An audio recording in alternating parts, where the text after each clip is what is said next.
pemirsa, dalam keterangannya di pengadilan, salah satu ajudan Sambo, yakni Daden Miftahul Haq, sempat menyampaikan curhat Yosua kepadanya. Saat keluar selama 6 jam untuk mengambil tumpeng dan kue, Yosua sempat bertanya tentang rasa jenuh dalam bekerja kepada Daden.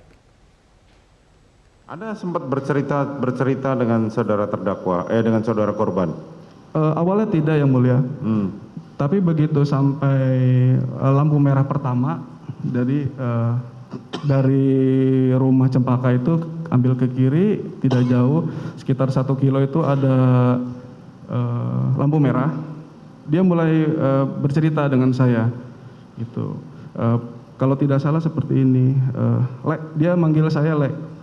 Lek, selama ini kau ada punya rasa jenuh atau tidak? Saya bilang gitu kan. Apa, punya rasa apa? Rasa jenuh, Yang Mulia. Oke. Terus saya tidak terlalu menggubris, kemudian setelah jalan, baru saya bilang, dia tanyakan, ada nggak sih rasa jenuh gitu kan. Kemudian kalau tidak salah saya jawab, yang namanya bekerja, pasti ada rasa jenuh, saya bilang gitu. Cuman saat itu saya sampaikan harus pintar-pintar mensiasatinya, Lek, saya bilang gitu. Gitu, jadi kita harus punya target hidup seperti itu. Tahun pertama harus bisa berbuat apa, tahun selanjutnya harus berbuat apa. Terus saya ingat betul, Yang Mulia, ketika saya menyampaikan, ya intinya kita harus punya resolusi. Nah, di kata resolusi itu, Yang Mulia, dia menepuk tangan saya sampai handphone saya jatuh ke kaki, Yang Mulia, gitu kan. Nah, kalau tidak salah dia sampaikan seperti ini. Nah, itu dia. Gua nggak punya resolusi, Lek, gitu kan. Kenapa? Saya bilang gitu.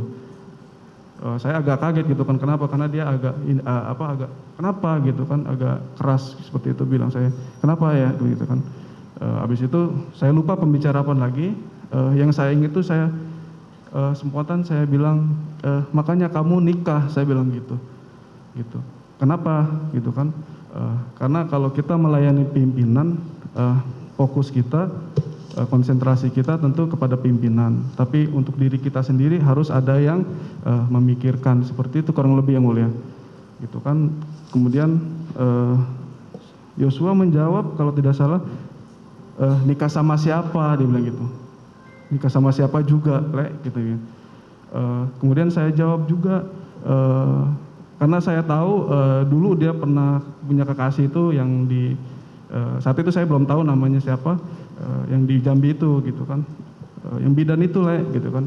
Enggak lah, dia sampaikan seperti itu. Udah enggak, gitu kan. Makanya lah kau carikan aku cewek, gitu kan, yang betul. Terus seingat saya waktu itu juga saya bilang, dikenalin kemarin nggak ada yang pas, gitu. Karena memang beberapa kali, Yang Mulia, sempat saya jodohkan juga dengan teman saya, gitu, ada beberapa, gitu. Terus perbincangan selanjutnya saya sempat menasihati almarhum Yosua, gitu. Kalau tidak salah, Jos, kamu harus pinter untuk memanage keuangan, gitu kan. Jadi jelas keuangan kamu tuh digunakan untuk apa. Dia hanya diam, Yang Mulia. Terus saya tidak mengerti.